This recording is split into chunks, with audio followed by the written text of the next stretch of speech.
கர்த்தரும் இரட்சகருமாகிய இயேசு கிறிஸ்துவின் நாமத்தினால் உங்கள் எல்லோரையும் அடியேன் அன்போடு கூட வாழ்த்தி வரவேற்கிறேன். இப்பொழுதும் சங்கீதம் 119 66வது வசனத்தினை நாம் எல்லோரும் இணைந்து வாசிப்போமாக. உத்தம நிதானிப்பையும் அறிவையும் எனக்கு போதித்தருளும், உம்முடைய கற்பனைகளின் பேரில் விசுவாசமாயிருக்கிறேன். உத்தம நிதானிப்பு, அறிவு, இவைகளை எனக்கு நீர் போதித்தருளும், உம்முடைய கற்பனைகளின் பேரில் விசுவாசமாயிருக்கிறேன். உமது கற்பனைகளின் பேரில் நான் விசுவாசமாயிருக்கிறேன். இப்படி சொல்ல காரணம் என்ன? உம்முடைய கற்பனைகளின் பேரில் நான் விசுவாசமாயிருக்கிறேன் என்று சொல்ல காரணம், அப்போஸ்தலர் 28வது அதிகாரத்தின் 24வது வசனத்திலே பார்க்கிறோம்.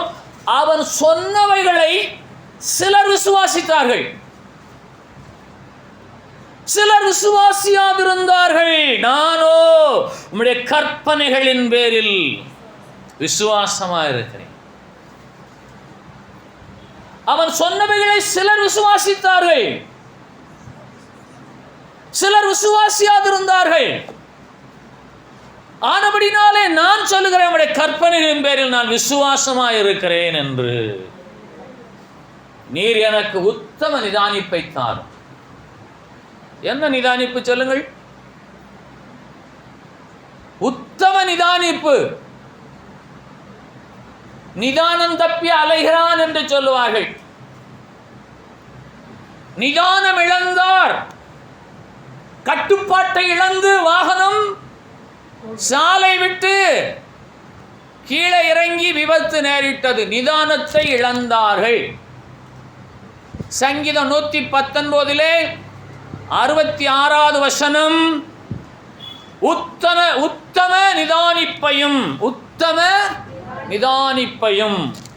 அறிவையும் எனக்கு போதித்தருளும், நான் உம்முடைய கற்பனைகளின் பேரில் விசுவாசமாயிருக்கிறேன்.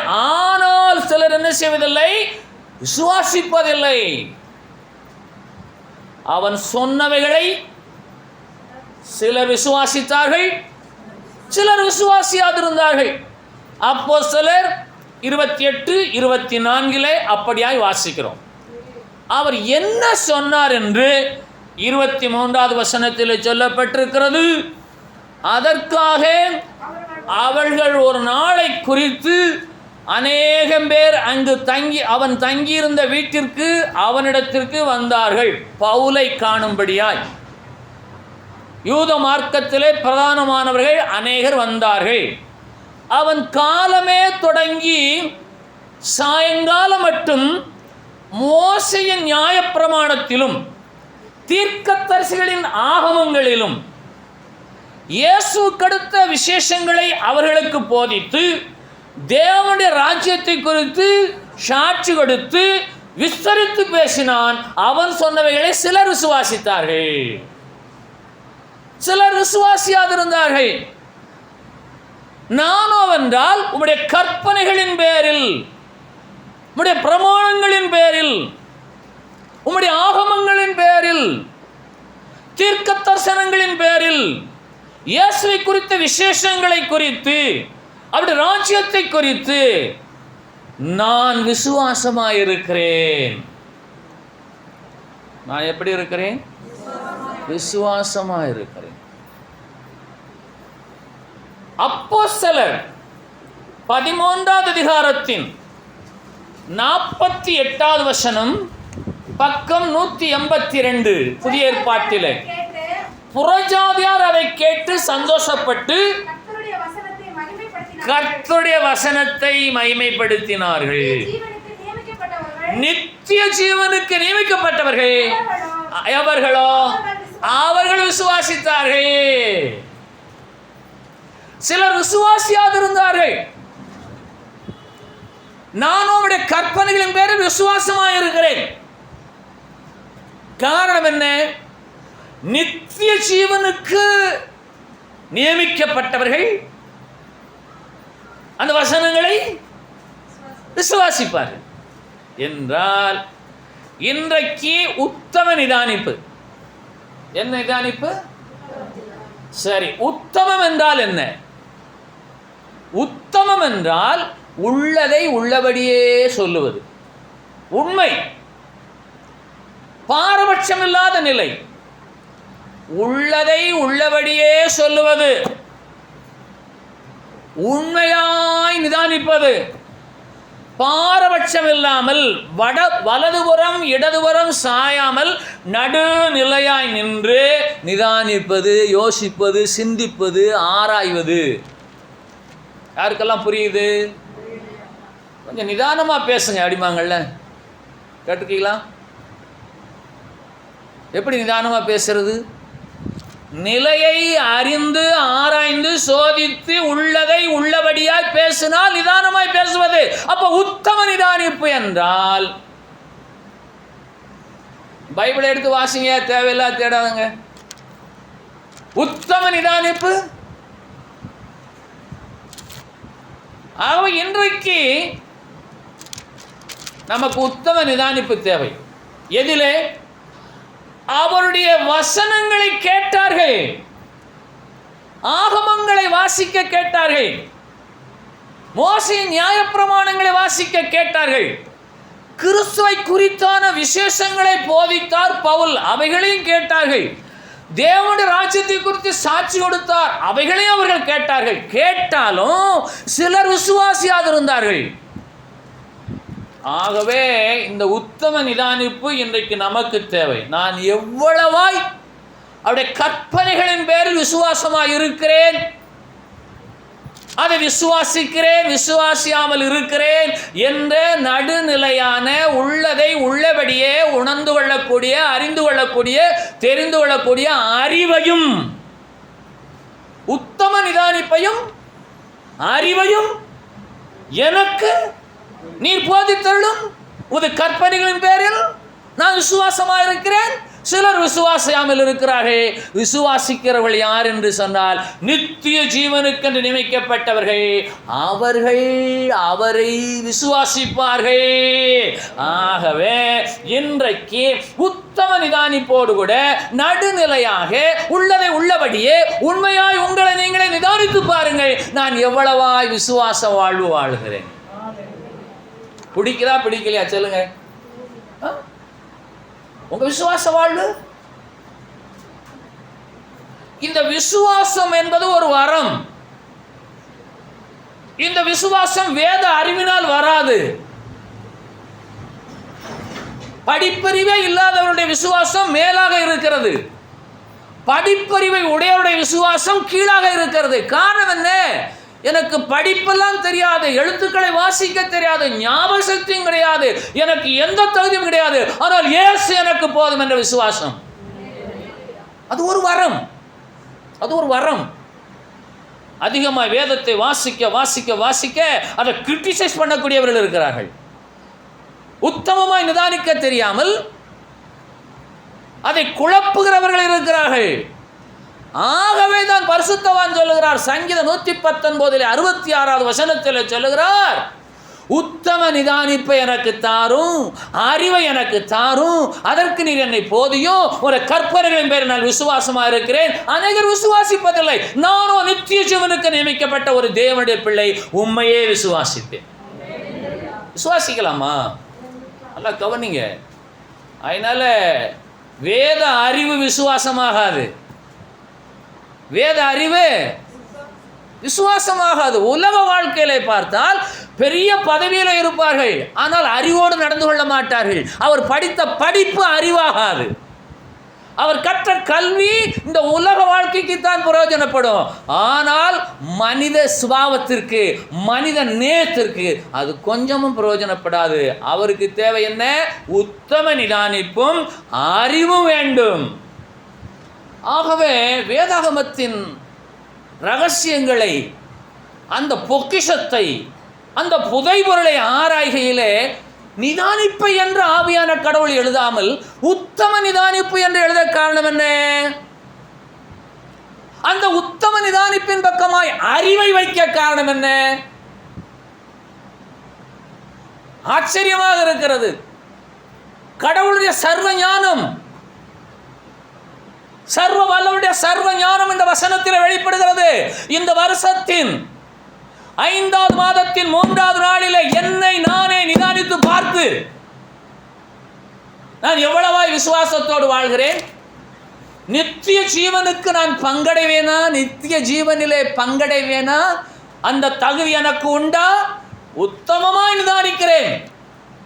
என் குறைகளை நான் ஒத்துக்கொள்கிறேன், என் தவறுகளை நான் திருத்திக் கொள்கிறேன், என் குற்றங்களை நான் ஒப்புக்கொள்கிறேன், என்னை மன்னியும் இயேசுவே என்று சொல்லி உத்தம நிதானிப்பு செய்கிற ஒரு மனுஷனாய் நான் மாறுவேனையானால் அது விசுவாச வாழ்வுக்குரிய அடையாளமாக இருக்கும். விசுவாச வாழ்வுக்கு அடையாளமாக இருக்கும். ஆகவே நம்முடைய விசுவாசமெல்லாம் எதற்காக இருக்கு என்று சொன்னால் சுயநலத்திற்காகவே இருக்கிறது.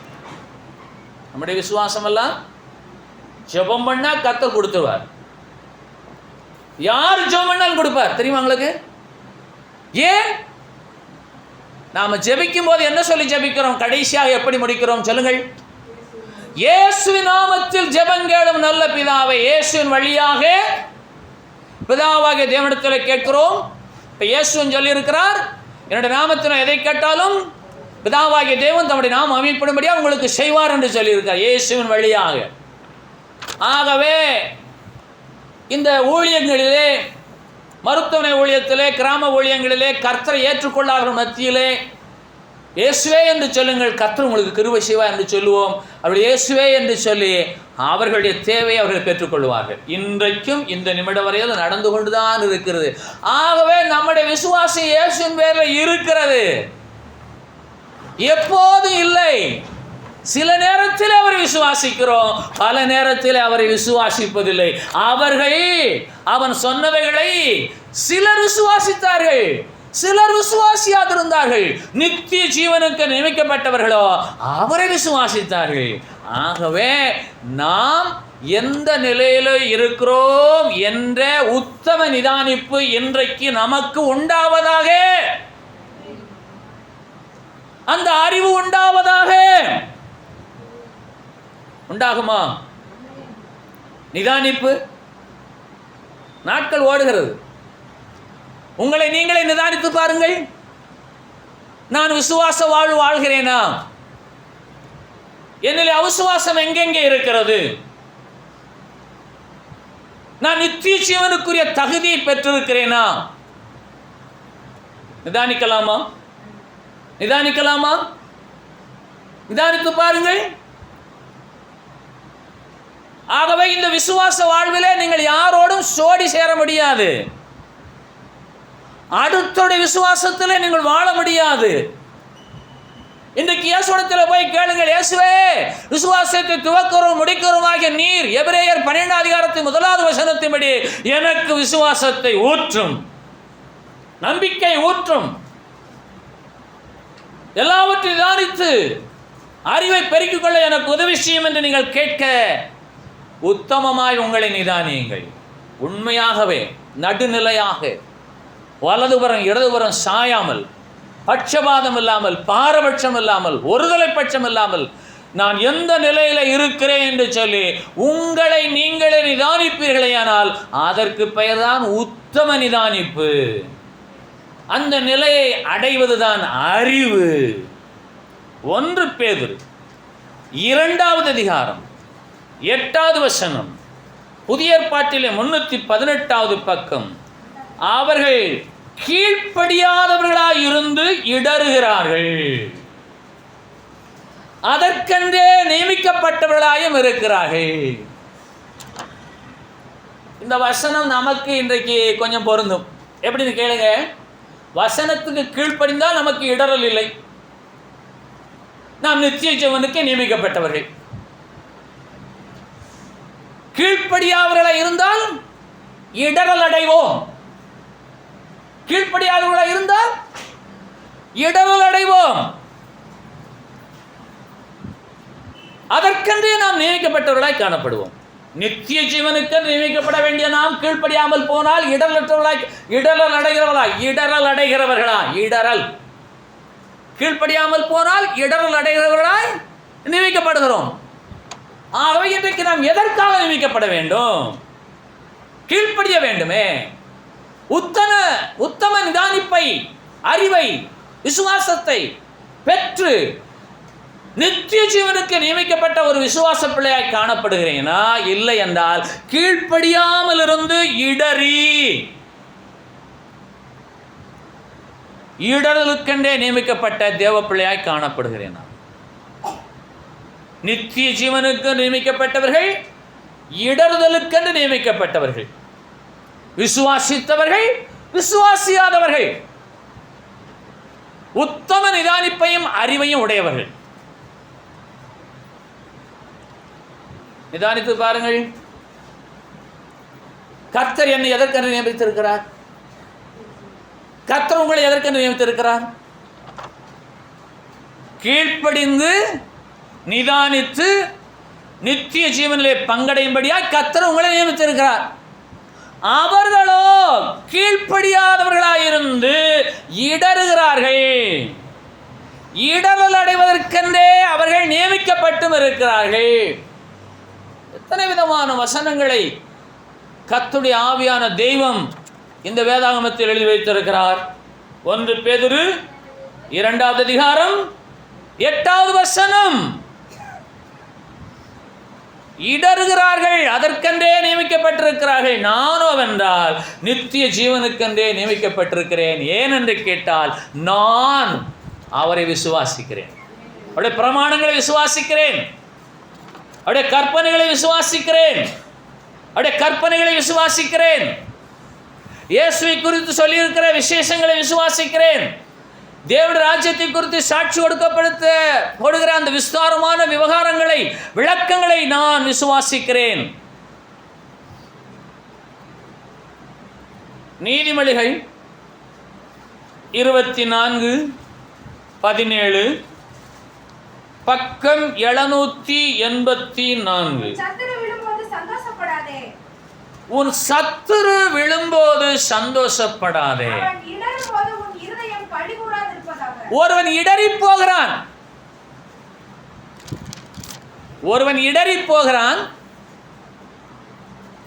அதற்கென்று அவன் நியமிக்கப்பட்டிருக்கிறான். அவன் உங்கள் சத்துரு. நீங்கள் வந்தால் நித்திய ஜீவனுக்கு நியமிக்கப்பட்ட விசுவாச பிள்ளை. நீங்கள் உத்தம நிதானிப்போடு அவனை பார்க்கையிலே அவன் இடறி விழுவதை குறித்து உங்களது இருதயம் களி கூறுகிறது. ஏன்? நீங்கள் உத்தம நிதானிப்பையும் அறிவையும் உடைய விசுவாச பிள்ளை. அவனோ கீழ்ப்படியாத அவிசுவாசியான இடறுகிற ஒரு மனிதன். அவன் அதற்கென்றே நியமிக்கப்பட்டவனாய் இருக்கிறான். நீங்களும் வந்தால் நித்திய ஜீவனுக்கு நியமிக்கப்பட்டவனாய் இருக்கிறீர்கள். நீங்கள் அவனை காணும் பொழுது, அந்த இடறிப்போன ஒருவன், இடரல் அடைந்த ஒருவன், அதற்கென்று நியமிக்கப்பட்ட ஒருவனை நீங்கள் காணும் பொழுது சந்தோஷப்படாதேயுங்கள். அடுத்தபடியாக அவன் இடரும்போது உங்கள் இருதயம் களி கூறாதிருப்பதாக.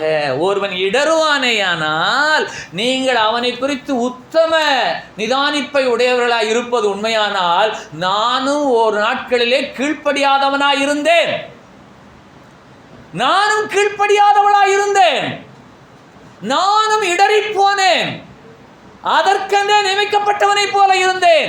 ஆனால் என் தேவனாகிய கர்த்தரோ என்னை நித்திய ஜீவனுக்கு நியமித்தபடியினாலே நான் இப்பொழுது அவரை விசுவாசிக்கிறேன் என்று சொல்லி உத்தம நிதானிப்பை உடைய அறிவையுடைய தேவ ஜனமாய் நீங்கள் மாறுவீர்களா?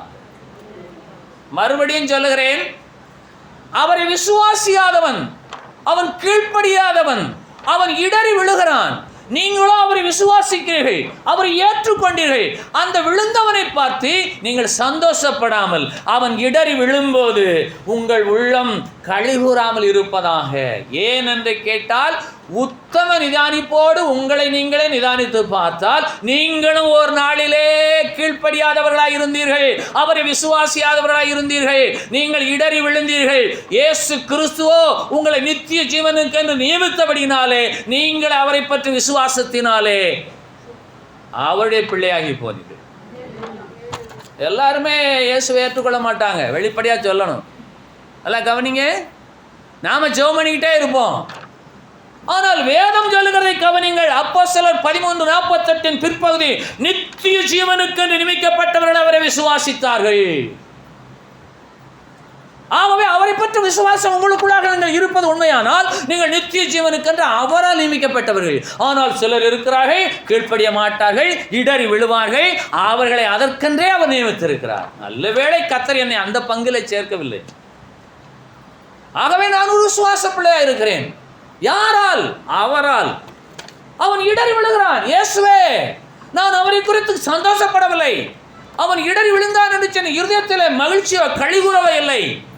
என்னை நானே உத்தம நிதானிப்போடு நிதானித்து பார்க்கிறேன். என் அறிவிலே புலனாகிறது, நானும் ஓர் நாளிலே கீழ்ப்படியாதிருந்தவன், நானும் இடறி விழுந்தவன். ஆனால் நீர் கிருபையா என்னை நேசித்து ரட்சித்து நித்திய ஜீவனுக்கு நியமித்திருக்கிறீர். யாராலே வந்தது? அவராலே வந்தது. கிருபையினாலே விசுவாசத்தை கொண்டு ரட்சிக்கப்பட்டீர்கள். இது உங்களால் உண்டானதல்ல, இது தேவனாலே உண்டானது. அது தேவனுடைய ஈவு. ஆகவே இன்றைக்கு நிதானித்து பாருங்கள், ஒவ்வொரு நாளையும் நான் எப்படி நடத்தி கொண்டிருக்கிறேன். என் இயேசு என்னை நித்திய ஜீவனுக்கு என்று நியமித்திருக்கிறபடினாலே நித்திய ஜீவனுக்கு நேராக என்னை அவர் நடத்தி கொண்டிருக்கிறார். கவனிக்கலாமா? நிதானித்து பாருங்கள். நான் விசுவாசம் உள்ளவனா, அவிசுவாசம் உள்ளவனா? நான் கீழ்ப்படுகிறேனா, நான் இடர்லற்று இருக்கிறேனா, இடறி விழுகிறேனா, அவரை நோக்கி பார்க்கிறேனா? உத்தம இருதயம் எனக்கு உண்டா? அவரை பற்ற அறிவு எந்த அளவில் இருக்கிறது? இருக்கிறதா? இதனுடைய விளக்கம் என்ன? நீதிமொழிகள் 24:17 விளக்கம் என்ன? யாராகிலும் ஒருவர் அவிசுவாசியா இருந்தால் அவர்களை பார்த்து நாம் வேதனைப்பட வேணும். வேதனைப்பட வேணும். இடறி விழுந்து விட்டார்கள், அப்படித்தான் ஆகட்டும் என்று சொல்லக்கூடாது. காரணம், உத்தம நிதானிப்போடு நிதானித்து பார்த்தால், நானும் ஒரு நாளிலே கீழ்ப்படியவனா இருந்தேன், நானும் ஒரு காலத்தில் அவிசுவாசியா இருந்தேன், நானும் ஒரு நாளில் இடரடைந்தேன், இடறி விழுந்தேன். இயேசு என்னை தேடி வந்து நித்திய ஜீவனுக்கு என்னை நியமித்திருக்கிறார், நியமித்தார். ஆகவே அவிசுவாசியான ஒரு மனிதனை பார்த்து, இடலடைந்த ஒரு மனுஷனை பார்த்து என் உள்ளத்திலே நான் கழிகூர்வேனையானால், நடுநிலையாக உத்தம இருதயத்தோடு சிந்தித்து பார்த்தால், நானும் ஒரு நாளிலே அப்படித்தான் இருந்தேன். கர்த்தர் இயேசு கிருபையாய் என்னை ரட்சித்தார், என்னை நித்திய ஜீவனுக்கு நியமித்தார். ஆகவே நான் அவரை விசுவாசிக்கிறேன். சரியா? ஒரு அற்புதமான வசனம் இருக்கிறது. அந்த வசனம் நம்முடைய கன்னத்தில் அரைவதை போல் இருக்கிறது. ஒரு அற்புதமான வசனம், விசுவாசத்தை குறித்த வசனம்.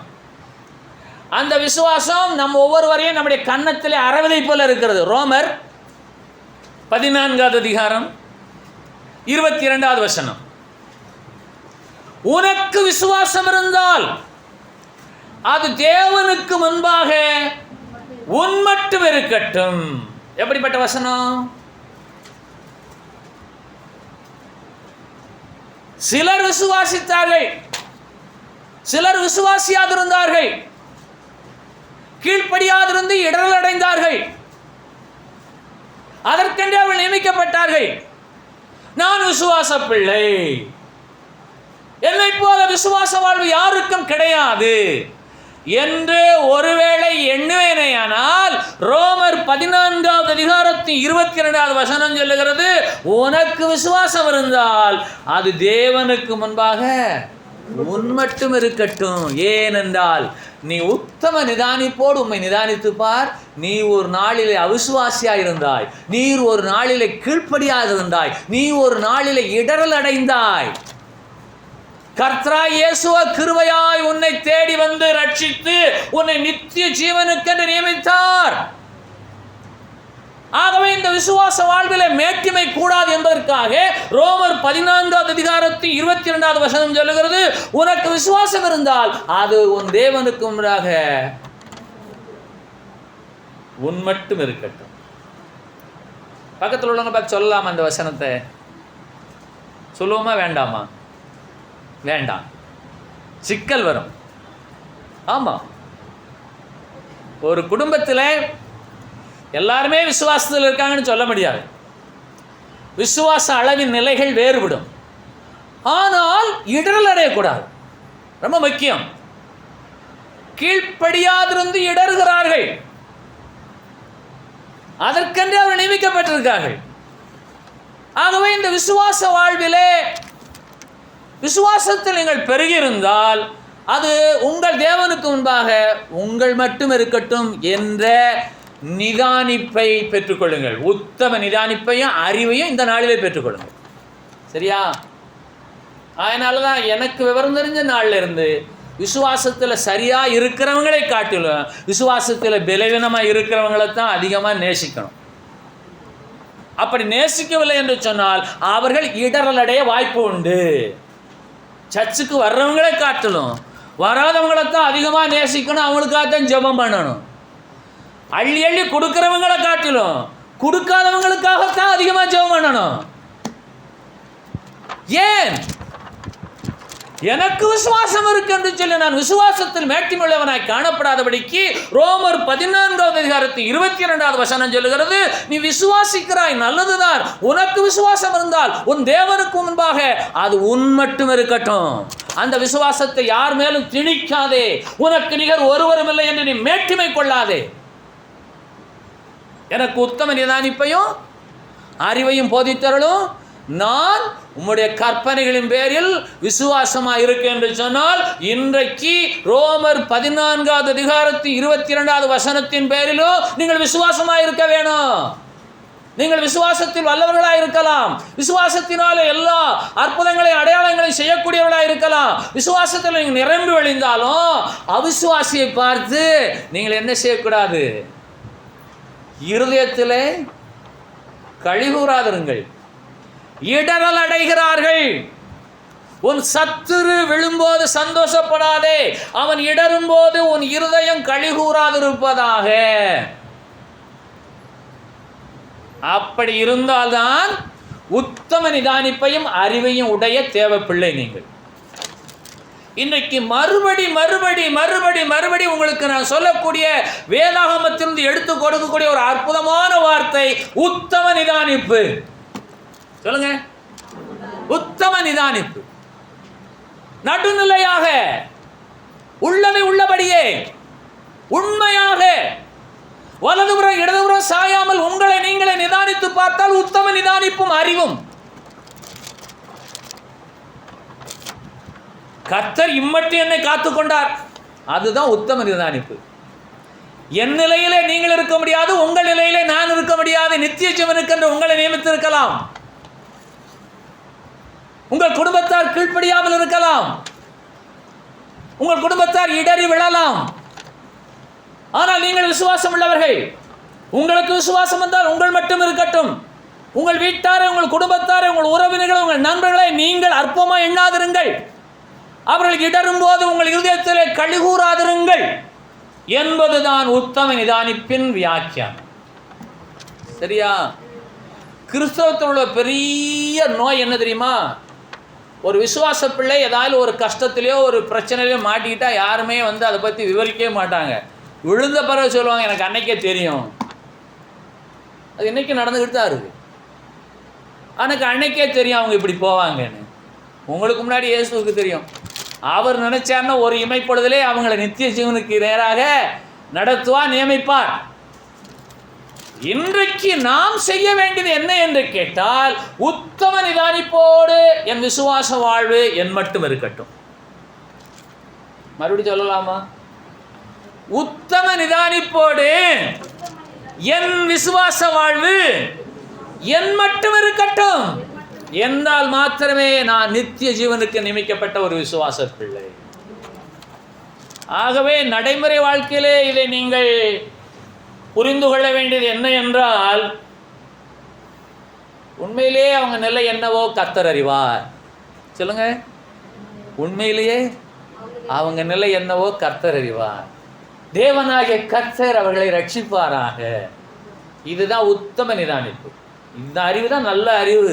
ஏனென்றால் உனக்கு விசுவாசம் இருந்தால் உன் தேவனுக்கு உண்டாக அது உன் மட்டும் இருக்கட்டும். சரிதானா? விசுவாச வாழ்விலே யாரை இடைவிட முடியாது தெரியுமா? விசுவாச வாழ்விலே யாரும் நிதானிக்கக்கூடிய அறிவு ஒருவருக்கும் கிடையாது. எல்லோரையும் அறிகிற அறிவு கர்த்தர் இயேசு ஒருவருக்கு மாத்திரமே. அவருடைய கண்களுக்கு முன்பாக எனக்கு விசுவாசம் உண்டு, நான் நித்திய ஜீவனுக்கு நியமிக்கப்பட்டிருக்கிறேன். அவன் அப்படி இல்லை என்று சொல்லாதபடிக்கு எனக்கு விசுவாசம் வந்தால் என் மட்டும் இருக்கட்டும் என் தேவனுக்கு முன்பாக. ஆகவே அதே ரோமர் 14வது அதிகாரத்தின் 1வது வசனம் சொல்லுகிறது, விசுவாசத்தில் பலவீனம் உள்ளவர்களை சேர்த்து கொள்ளுங்கள், ஆனாலும் அவருடைய மன ஐயங்களை.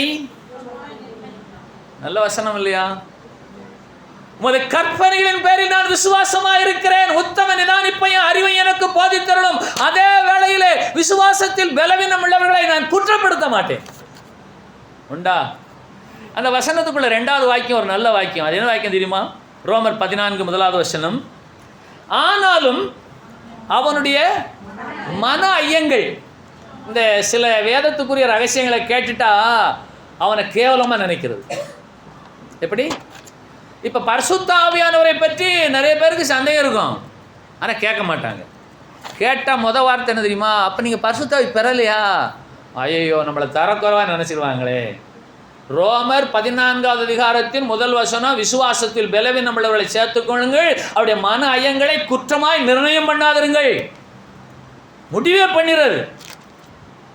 அது என்ன செய்யறது? குற்றவாளி ஆக்கி கன்விக்ஷனும் ஆயிரும். இந்த ஒரு பழமொழி இருக்குது, அது என்ன தெரியுமா? ஒரு சந்தேகத்தை கேட்கிறவன் அந்த நேரம்தான் முட்டாள். கொஞ்சம் காது கொடுத்து கேட்கீங்களா? ஒரு சந்தேகத்தை கேட்கிறவன் கேட்கிற நேரம்தான் முட்டாள். அதுக்கு பிறகு அவனால் அறிவாளி ஆகுவான். கேளாதவனோ காலம் பூரா முட்டாள். நீங்கள் கேட்டிருக்கீங்களா இதை? அப்ப பலவீனமா இருக்கிறான் ஒருவன் விசுவாச வாழ்விலே, அவனுக்கு சில மன சந்தேகங்கள் இருக்கிறது. நீங்களோ விசுவாசத்தில் வல்லவர்கள். உங்களை நோக்கி அவன் வந்தால் நீங்களோட மன ஐயங்களை என்ன செய்கிறது? குற்றமாய் நிர்ணயிப்பது. உத்தம இருதயத்தோடு நீங்கள், உத்தம நிதானத்தோடு நீங்கள் உங்களை நீங்களே நிதானித்து பாருங்கள். நீங்களும் ஒரு நாளில் விசுவாசத்தில் பலவீனமாயிருந்தீர்கள், உங்களுக்கும் சில சந்தேகங்கள் இருந்தது, உங்களை ஒருவரும் குற்றப்படுத்தவில்லை. காரணம் என்ன? நீங்கள் யாரிடத்திலும் கேட்கவில்லை. இதெல்லாம் சைக்காலஜி. ரோமர் 14:1 இருக்கே, அது சைக்காலஜி. ஆகவே வேதத்தின் ரகசியத்தை உணர்ந்து கொள்ளுங்கள். நீங்கள் யாரும் சந்தேகம் கேட்டாலும் கேட்காட்டாலும், அவருடைய மன ஐயங்கள் உங்களுக்கு தெரிந்தாலும் தெரியாவிட்டாலும், நீங்கள் யாரையும் குற்றப்படுத்தாதபடிக்கு உத்தம நிதானிப்போடும் அறிவோடும் கர்த்தர் இயேசு மேலே விசுவாசம் உள்ளவர்களாக இருந்தால் நீங்கள் நித்திய ஜீவனுக்கு நியமிக்கப்பட்ட தேவ பிள்ளை. ஒரு அல்ல சொல்லாமா? ஆமென். இப்போ ஒரு வசனம், அற்புதமான வசனம். 1 கொரிந்தியர் 11வது அதிகாரம் 31வது வசனம், பக்கம் 238. நம்மை நாமே நிதானித்து அறிந்தால். சரியா போச்சா? குற்றமாய் நிர்ணயிக்காமல் இருங்கள், குற்றமாய் நிர்ணயிக்காமல் இருங்கள். ரோமர் 14 அதிகாரத்தின் 1வது வசனம், பலவீனம் உள்ளவர்களை சேர்த்துக் கொள்ளுங்கள், அவருடைய மன ஐயங்களை குற்றமாய் நிர்ணயம் பண்ணாதிருங்கள். நம்மை நாமே நிதானித்து அறிந்தால் நாம் நியாயந்தீர்க்கப்படும். நம்மை நாமே நிதானிப்போமாக, உத்தம நிதானிப்போடு நிதானிப்போமாக. இந்த காலையில் 5 மணிக்கெல்லாம் எனக்கு ஜெபம் பண்ணவங்க இருப்பாங்கல்ல, காலைல 5 மணிக்கெல்லாம் எனக்கு ஜெபம் பண்ணவங்க சொல்லுங்கள். ஜெபம் பண்ணீங்களா? அப்போ வீட்டில் செவமனாவை பார்த்து நீங்கள் என்ன சொல்லுவீங்க? ஜெபம் பண்ணாமல் சில பேர் இருக்காங்கல்ல, எங்கள் வீட்டில் எல்லாருமே ஜெபம் பண்ணுவாங்கன்னு சொல்ல முடியுமா? இந்த காலைல 5 மணிக்கு ஜெபம் பண்ணவங்க அவங்க சொல்லுவாங்க, ஈவன் ஜெபமே பண்ண மாட்டான் அப்படின்னு சொல்லுவாங்க. சொல்லுவாங்களா சொல்ல மாட்டாங்களா? சொல்லுவாங்க. ஆனால் வசனம் என்ன சொல்லுது பாருங்க, நம்மை நாமே நிதானித்து அறிந்தால் நாம் நியாயந்தீர்க்கப்படும். மற்றவருடைய மன ஐயங்களை குற்றமாய் நிர்ணயிக்கிற நீங்கள் குற்றவாளி. எப்படி? இப்போ இங்கேருந்து மெட்ராஸ் போகிறீங்க, ட்ரெயினில் நின்றுட்டே போகிறீங்க, விடிஞ்சிருச்சு, ட்ரெயின் ரொம்ப லேட்டு, 7:30 கொண்டு இறக்கி விட்றாங்க. எங்கே ஜெபம் பண்ணுவீங்க? சிலருக்கு நினப்பு, எனக்கு ஜெப அறை இருந்தால் தான் ஜெபிக்க வரும். நல்ல வேலை சிறை அறையில் போட்டு உங்களை ஜெபிக்க சொல்லலை. பந்தாக்கோஷ்டிகள் 1 மணி நேரமாவது ஜெபிக்க கூடாதா? இயேசு கேட்காரு. இந்த பையன் அப்போ ஜெபமே பண்ணாத பையன், அவங்கள வச்சுக்கிட்டு இவர் ஊழியம் பார்த்துக்கிட்டு இருக்காரு. எனக்காக 1 மணி நேரமாவது விழித்து ஜெபிக்க கூடாதா? அவங்களுக்கு இயேசு கிறிஸ்துவை பற்றி அக்கறையோ அறிவோ கொஞ்சம் கூட கிடையாது. கூப்பிட்டாரு, போகிறோம் வாரம், அற்புதம் செய்கிறாரு, அதிசயம் செய்கிறாரு, பசிக்காமல் 3 வருஷம் சாப்பிட்டாச்சு, without any payment, without any spending, got more food, miraculous food, wonderful food through Lord Jesus. கவனிக்கீங்களா?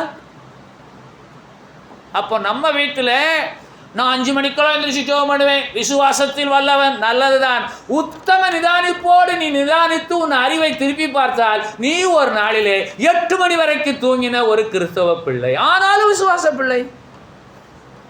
யாருக்கும் வலிக்குதான், அதனால ஜெபம் பண்ண மாட்டேங்க, வேற வாசிக்க மாட்டேங்க, அதுக்காக வாசிக்காதங்கன்னு சொல்லாதங்க. அவனுக்கு அந்த ஆவியை நீர் கொடுன்னு சொல்லி அவனுக்காக நீங்கள் 4 மணிக்கெல்லாம் ஜெபம் பண்ணுங்க.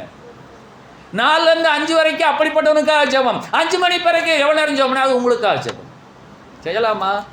நல்லா கவனிங்க. விடிய விடிய ஜெபம் பண்ணிட்டு விசுவாசமெல்லாம் ஜெபம் பண்ண அது பலன் என்ன சொல்ல மாட்டீங்களாக்கும்? விடிய விடிய ஜெபம் பண்ணுவாங்க, ஆனால் விசுவாசமே இருக்காது. அப்போ வசனம் என்ன சொல்லுகிறது? உத்தம நிதானிப்பு. யாரையும் யாருடைய மன ஐயங்களையும் குற்றமாய் நிர்ணயம் பண்ணாதிருங்கள், முடிவு செய்யாதிருங்கள். நிர்ணயம் என்ன? இந்த தமிழ் வார்த்தையில் அழிஞ்சிட்டே தெரியுமா?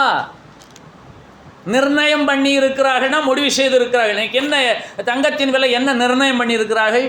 பருப்பு விலை என்ன நிர்ணயம் பண்ணியிருக்கிறார்கள்? அரிசி விலை என்ன நிர்ணயம் பண்ணியிருக்கிறார்கள்? மார்க்கெட் என்ன நிர்ணயம் பண்ணியிருக்கு என்று சொன்னால் வேதம் சொல்வதை பாருங்கள். ஆனாலும் அவருடைய மன ஐயங்களை குற்றமாய் நீங்கள் நிர்ணயம் பண்ணாதிருங்கள். அப்படி பலவீனம் உள்ளவர்களை சேர்த்துக் கொள்ளுங்கள். உங்களை நீங்களே உத்தம நிதானித்து பார்த்தால் நீங்களும் அப்படிப்பட்ட நிலையிலிருந்து வந்தவர்கள். உங்களை நீங்களே நிதானித்து பார்த்தால்,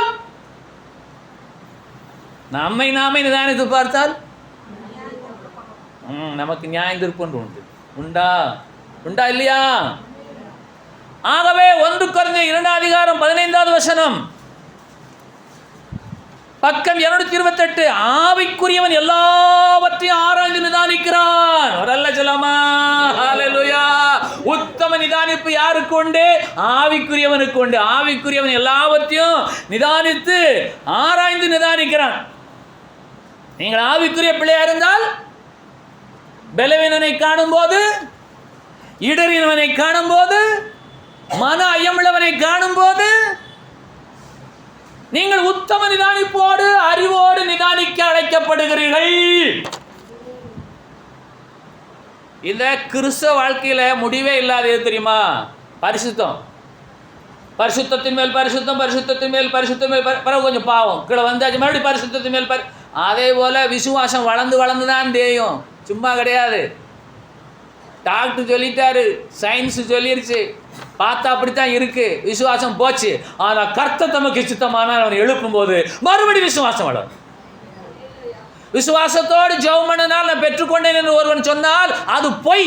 ஏன் என்று கேட்டால் நீங்கள் எவ்வளவுதான் விசுவாசத்தோடு ஜெபித்தாலும் அவர் கிருபையாய் உங்களுக்கு தரவில்லை என்று சொன்னால் நீங்கள் பெற்றுக்கொள்ள முடியாது. நான் ஜெபித்தால் அவர் எனக்கு கொடுப்பார் என்று நீங்கள் சொன்னால் நீங்கள் அவரை காட்டிலும் மேலானவர்கள் என்ற மேட்டிமை உங்களுக்கு உண்டாகும். ஜெபம் பண்ணதெல்லாம் கிடைக்காது. அதே நேரத்தில் ஜெபம் பண்ணாமல் இருந்தாலும் அது வராமல் போகாது. இதெல்லாம் கிரிட்டிக்கல் மாதிரி தெரியும். நீங்கள் ஜெபம் பண்ணிக்கிட்டே இருக்கிறதுனால அவர் உங்களுக்கு அள்ளி அள்ளி கொடுக்கிறார் என்று சொன்னால் நீங்கள் அவரை காட்டிலும் மேலானவர்கள் என்றும் உங்கள் ஜெபத்திற்கு அவர் கட்டுப்பட்டவர் என்றும் விளங்கும். ஒருவர் அவரை கட்டுப்படுத்த முடியாது. ஆகவேதான் உத்தம நிதானிப்பையும் அறிவையும் உடையவர்களாய் உங்களுடைய கற்பனைகளின் மேல் நான் பிரியமாக இருக்கிறேன், என்னை நானே நிதானித்து பார்க்கிறேன், நான் குற்றமற்றவனாய் காணப்பட வேண்டுமே, ஒருவரை அற்பமாய் எண்ண மாட்டேனே, ஒருவருடைய மன ஐயங்களையும் குற்றமாய் நிர்ணயிக்க மாட்டேனே. அவன் இடறி விடுவான், அவன் கீழ்ப்படியாதிருப்பான், அவன் அவிசுவாசியாக இருப்பான். ஆனாலும் இயேசுவே என்னை நீர் நித்திய ஜீவனுக்கு என்று நியமித்திருக்கிறேன், அவனையும் கண்ணோக்கிப்பார். அதற்கென்று அவன் நியமிக்கப்பட்டிருந்தால் ஒருவரால் விடுவிக்க முடியாது. நல்லா கவனிங்க. எத்தனை விதமான சபைகள்? இயேசுவே பிறக்கவில்லை என்று சொல்லி ஒரு சபை,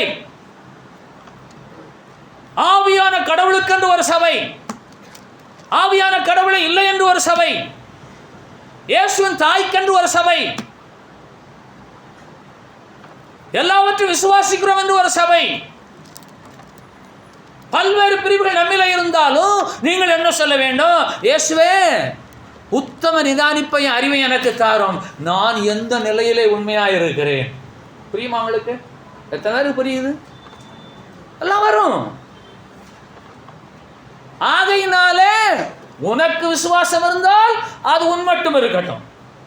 பலவீனம் உள்ளவர்களை, விசுவாசத்தில் பலவீனம் உள்ளவர்களை சேர்த்துக்கொள். உன்னை நீயே நிதானித்து ஆராய்ந்தால் நீ என்ன செய்ய மாட்டாய்? நியாயம் இருக்கப்பட்டாய். யாருக்கெல்லாம் இந்த வசனங்கள் விருப்பமா இருக்கு? வீட்டில் ஒரு பையன் ஒரு பிள்ளை ஜெபம் பண்ண மாட்டுக்கா, வேலை வாசிக்க மாட்டுக்கா, வீட்டுக்காரர் கண்டுக்கவே மாட்டுக்காருன்னா அவருக்காக நீங்கள் ஜெபம் பண்ணுங்க. கர்த்தர் தான் அந்த இதயத்தை என்ன செய்யணும்? திருப்பணும். ஏன் 119 சங்கீதத்தில் 66வது வசனத்தில் உள்ள கொண்டு கர்த்தர் உத்தம நிதானிப்பை திணிச்சு வச்சிருக்காரு. நீங்கள் வேதத்தை வாசி பாருங்க. நான் ஆச்சரியப்பட்டபடினாலும் உங்களிடத்தை சொல்லுகிறேன், இந்த வசனம் உள்ள இருக்கிற இடமே தெரியல. பைபிளை தேடி பாருங்க, ஒரு ஓரமா இருக்கு. விசுவாசமாக பேசிக்கொண்டே வருகிறோம். உத்தம நிதானிப்பையும் அறிவையும் எனக்கு போதித்தரணும் என்று கேட்கக்கூடிய விசுவாச பிள்ளை யார் என்பதை இந்த நாளிலே நாம் உத்தமமாய் நிதானிக்கும்படியாய் இந்த வசனத்தை இன்றைக்கு கர்த்தர் எனக்கு, உங்களுக்கு, நமக்கு கிருபையாய் கொடுத்திருக்கிறார். உத்தம நிதானிப்பு உண்டா? அந்த அறிவு உண்டா?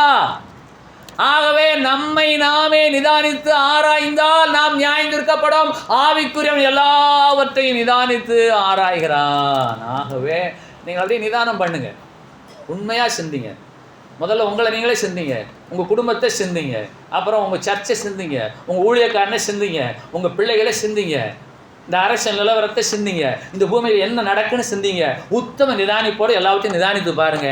கர்த்தருக்கு சித்தம் இல்லாமல் இந்த பூமியில் எதுவுமே நடக்காது. இதுதான் உத்தம நிதானிப்பு. தெரியுமா? இன்றைக்கு பூமியில் 500 அடியில் ஆழத்தில் தண்ணி வந்து கொண்டிருக்கிறது, 600 அடியில் ஆழத்தில் தண்ணி வந்து கொண்டிருக்குது, 700 அடியில் ஆழத்தில் தண்ணி வந்து கொண்டிருக்கு. 1,00,000 கிலோமீட்டர் ஆழம் போட்டாலும் தண்ணி வரவில்லை என்று சொன்னால் உத்தம நிதானிப்போடு நிதானித்து பாருங்கள். அவைகளை மனிதனுக்கு கிருபையாய் கொடுத்து கொண்டிருக்க ஒரு தெய்வம் இருக்கிறார். உணரலாமா? எனக்குள்ளாக ரத்த ஓட்டம் ஓடிக்கொண்டிருக்கிறது, என் கண் பார்வை தெளிவாக இருக்கிறது, என் கைகால்கள் பலனாக இருக்கிறது, என்னிலே பலவீனமில்லை. நான் உத்தம நிதானிப்போடு நிதானித்து பார்க்கிறேன். கர்த்தராகிய இயேசுவே என்னை கிருபையாய் நடத்துகிறார் என்று சொல்லி விசுவாசிக்கலாமா? அவன் விசுவாசத்தை மிஸ்யூஸ் பண்றாங்க நிறைய பேர். ஜெபம் பண்ணுங்க, கர்த்தர் கொடுத்துவாரு. நீங்க ஜெபம் பண்ணாலும் அவர் கொடுக்க மாட்டான்னு ஒருத்தரும் சொல்ல மாட்டாங்க. நான் சொல்லுவேன், ஏன் என்று கேட்டால் அவர் மனம் இறங்கினால் தான் உங்களுக்கு கிடைக்கும்.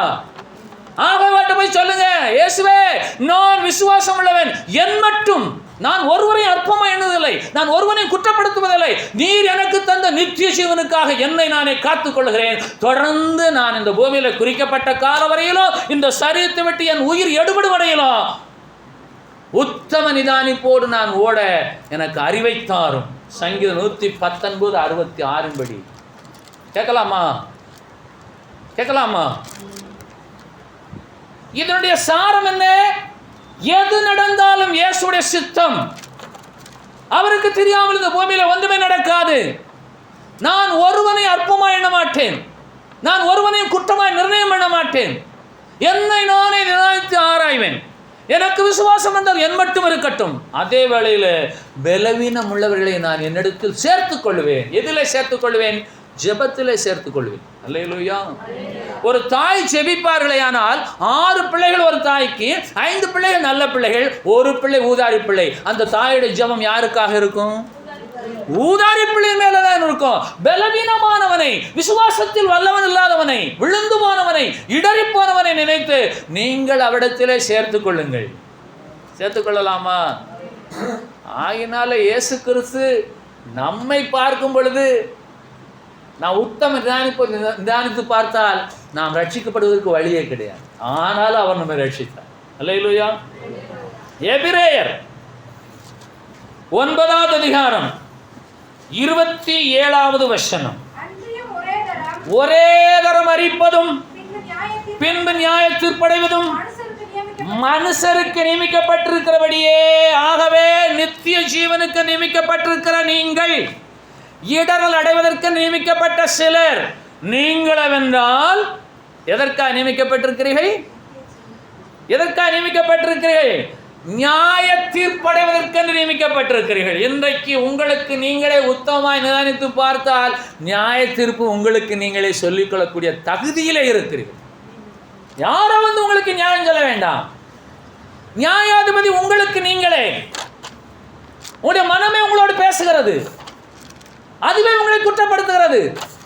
நான் எவ்வளவோ விசுவாசம் உள்ள பிள்ளை, நான் எவ்வளவோ அவிசுவாசியான வாழ்கிறேன், நான் எவ்வளவா கீழ்ப்படியாமல் இருக்கிறேன், நான் எவ்வளவா இடறி விழுகிறேன், நான் எவ்வளவா விசுவாசம் எனக்கு உண்டு என்று நெஞ்சை தூக்கி அலைகிறேன், நான் எவ்வளவா விசுவாசத்தில் பலவீனம் உள்ளவர்களை சேர்த்துக் கொள்கிறேன். எனக்கு விசுவாசம் வந்தால் என் மட்டும் இருக்கட்டும் என்ற அறிவில்லாதவனாக இருக்கிறேன். என்னை நானே நிதானித்து பார்க்கிறேன். உத்தம நிதானிப்போடு கூட என்னை நான் நிதானித்து பார்ப்பேனேயானால் நான் நியாயந்தார்க்கப்படேன். ஆகவே எபிரேயர் 9வது அதிகாரம் 27வது வசனம், ஒரே தரம் மரிப்பதும் மரித்ததற்கு பின்பாக நேரடியாக நியாய தீர்ப்பு, இடையிலே ஒரு மனம் திரும்புவதற்கான அவசியமே காலமே கிடையாது. அன்றியும் ஒரே தரம் மரிப்பதும் பின்பு நியாய தீர்ப்படைவதும் நியமிக்கப்பட்டிருக்கிறது. நித்திய ஜீவனுக்கு நியமிக்கப்பட்ட நீங்கள் இன்றைக்கு உத்தம நிதானிப்போடு உயிர் வாழ்வதற்கு முன்பாக, மரிப்பதற்கு முன்பாக, சாவதற்கு முன்பாக உங்களை நீங்களே நிதானித்து பார்த்து அறிவடையும்படியாய் வேதம் இன்றைக்கு நமக்கு ஞானத்தை போதிக்கிறது. எல்லாரும் எழுந்திருப்போம்.